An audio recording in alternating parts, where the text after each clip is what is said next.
readers. I am Liz Donatelli. Welcome to Reader Seeks Romance, the #1 romance novel talk show on YouTube.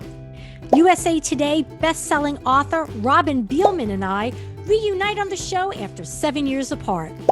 Robin and I discuss her small-town enemies-to-lovers romance, The Wedding Crasher and the Cowboy. And Robin plays Match Game, Ranch Romance Edition. Enjoy, and be sure to like, comment, and subscribe. Hi, Robin. Welcome to Reader Seeks Romance. Hi, Liz. Thank you so much for having me. I'm so excited to be here to chat with you today. It is a pleasure, and I'm excited to be reunited. We last saw each other in January 2014. That's over 7 years ago.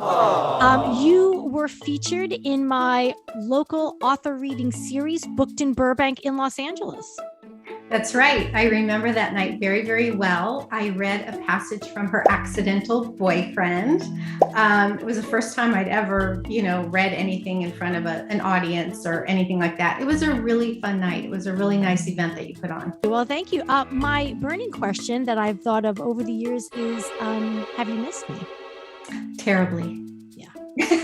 Congratulations on the release of The Wedding Crasher and the Cowboy, a romance that I would categorize as a college-age rivals to present-day frenemies to friends to lovers slow burn romance.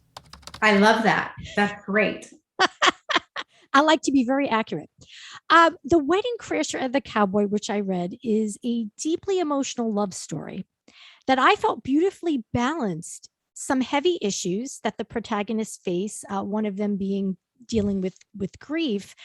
It's well balanced with levity, largely provided by Kennedy's best friend, Andrew. And Kennedy is the female protagonist. Maverick is the male protagonist. And I have questions about the names later on. What is The Wedding Crasher and the Cowboy about? Thank you very much for setting it up like that. It is about Kennedy and Maverick. So Kennedy is an emergency room doctor who is getting ready to interview at a hospital in Boston. It's her dream job. She's very excited about it. And then she gets a call from a good friend of hers who's getting married. His name is Reed. And he's at his bachelor party, and he calls her in sort of this drunken state and says he's not sure he wants to get married. And the wedding is in a week. So they get disconnected, and she knows she needs to help. He's a really close friend, also a physician. So she decides she needs to go to the wedding to make sure he knows that he is doing the right thing.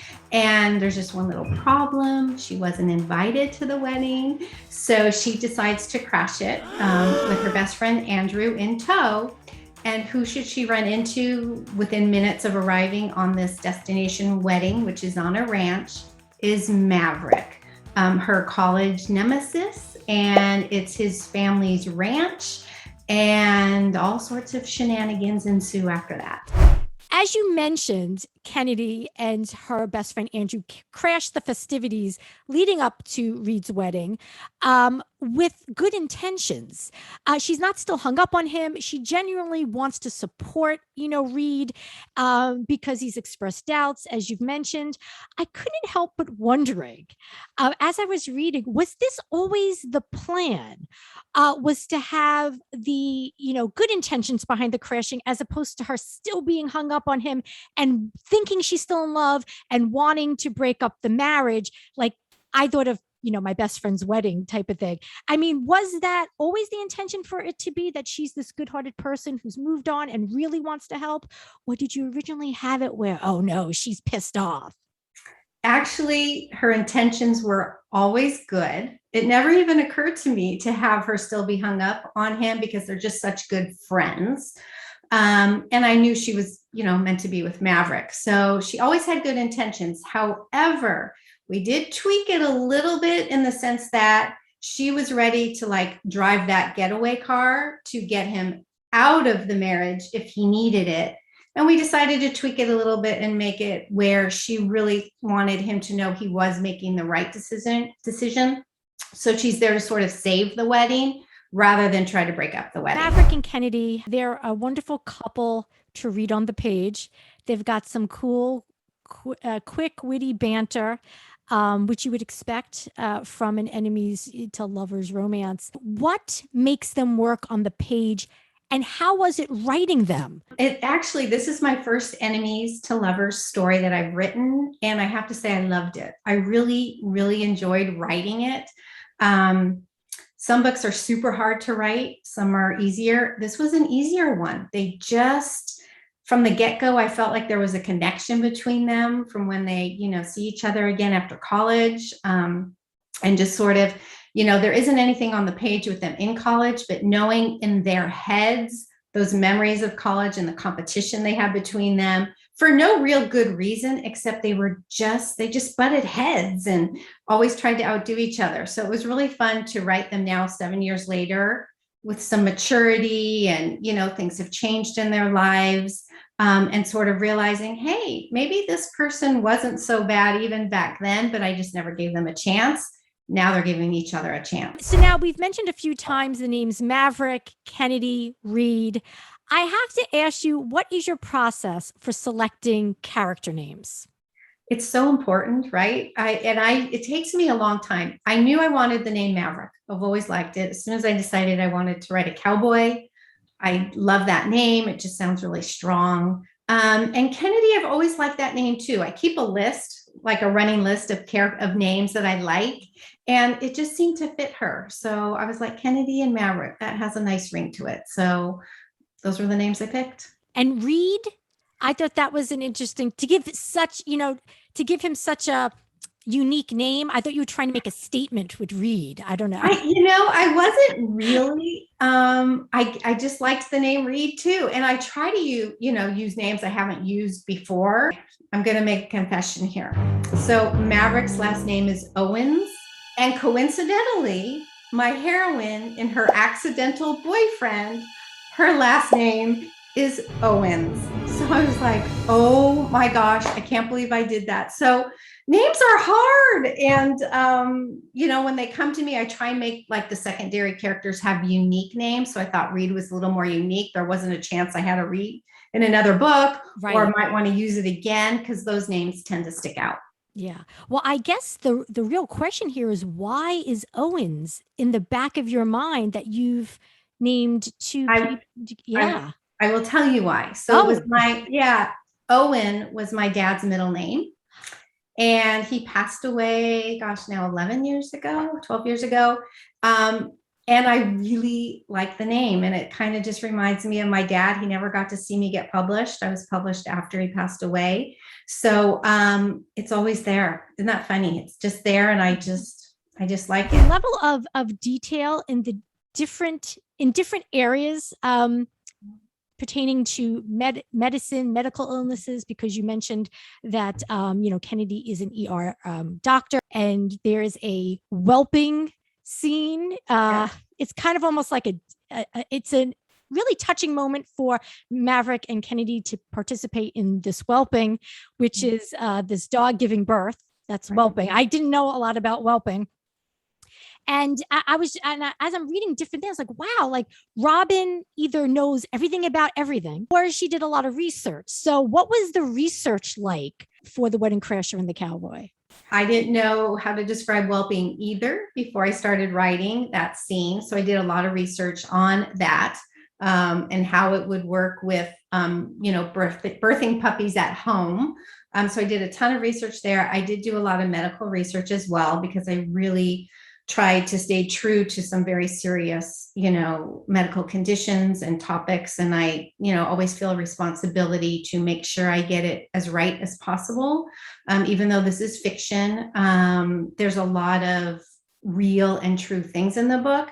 And I also really like to teach a little something in my books, or maybe, like tell a reader something new that they didn't know before. So in instances like where puppies are being born, that's a real thing. I want to make sure that I'm as accurate as possible. So so I did do actually quite a bit of research on this book. Was it mostly books that were your source, or Google?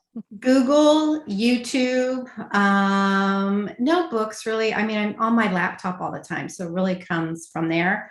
And I do have a medical background. My day job, I don't talk about it much, but I do work in the medical field. So I've done some schooling in that area and stuff. So I have some knowledge there. Okay, because a lot of the medical information does come off with an air of authority. I like, it sounds as if Thank you you. know. I was like, oh, because I was wondering at one point, it's like, I wonder if Robin is somehow connected to healthcare or medicine or something, because there was an authenticity, about all of that. Yeah, thank you.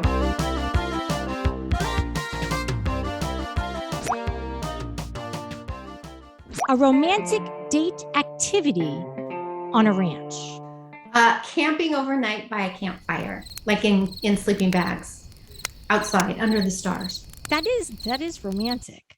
I was not thinking camping, because camping, I've never gone camping. I don't plan to. It might work though if you write about it. I put horseback riding at sunset. Oh yeah, yep, beautiful. Yeah, I was thinking, but I don't know if it should be on the same horse or two separate horses. What do you think? What's more romantic? Same horse for Same sure. horse, right? Yeah. Uh-huh. Saddle or no saddle? I guess it'd have to be no saddle, right? I don't know, because I'm going to tell you something here. I wrote about a cowboy and horse. That's another thing I did research on, was the horseback riding, because I've never actually done that except for like when I was young at like carnivals and stuff where you would just slowly walk around. I've never gone horseback riding because I'm very allergic. Really? Yeah. A romantic place to be kissed on a ranch. Inside the barn, as sunlight is streaming in through the open barn door, right there, I think. Well, that is a beautiful image that you've created. Now, I don't know if you would consider this a match, because I mean, kind of.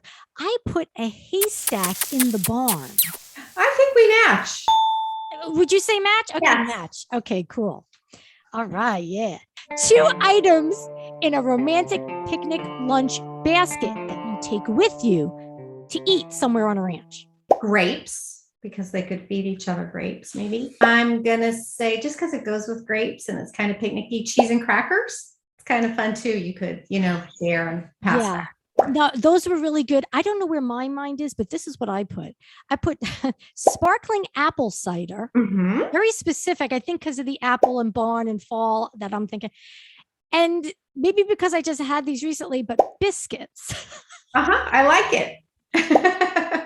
But when you think of just biscuits and sparkling apple cider, I don't know how that's romantic or how it goes together, but that's what I came up with. A romantic place to have sexual congress on a ranch. I've never heard of it. I've never heard it used that way. I've heard it before, but I thought it was odd. So I said, I'm going to throw that in. Up against a tree. Hey, what kind of tree? And now I need to know what kind of tree. A big giant, probably, probably an oak tree. I'm thinking here in, California, just any tree with like a big canopy, so you're shaded and shaded. I threw down an answer that I think is going to take a lot of logistical tweaks to make work, but I put a gazebo. So I'm thinking it would have to be a gazebo surrounded by your trees to create shade, and probably also at night, and there's stars twinkling. So I feel like you have to have a lot of other things around the gazebo to make work. Definitely. And the tree too. Night under the stars is always romantic. Yes. The most dramatic place on a ranch to hide away from your lover during the obligatory third act breakup of your romance journey. Behind a haystack in the barn. Where you can just sit down and wrap your arms around your knees and kind of hide out there for a little bit. And there's some animals nearby for comfort. And yeah. I picked a pickup truck. Okay, that works. In the bed of the pickup truck or inside the cab of the pickup truck? I was imagining the bed of the pickup truck, but that would be kind of a very short-lived hiding location, because I was thinking maybe you're hiding under the blanket or have the blanket around you and you're hiding. But I'm like, I don't know how long you could do that for. I like it. I like your answer better. And then the hero comes and gets in the truck and drives away, and then she's stuck in the truck with it. I like that. That's better. That's a good. See, this is the brilliance that is Robin Bielman, is that you were able to take my answer and make it a thing, make it work. I like it. Absolutely feel free to use it. All Thank I you. ask is a little nod in the acknowledgement. Okay, you got it. Well, Robin, this has been such a special thrill for me to reconnect with you. Thank you so much for taking time to be here with me on Reader Seeks Romance. Thank you so much for having me, Liz. It was a blast. I was so nervous, but you made me feel so comfortable. And I agree. It was really nice to reconnect with you. And thank you again for having me and celebrating my new release.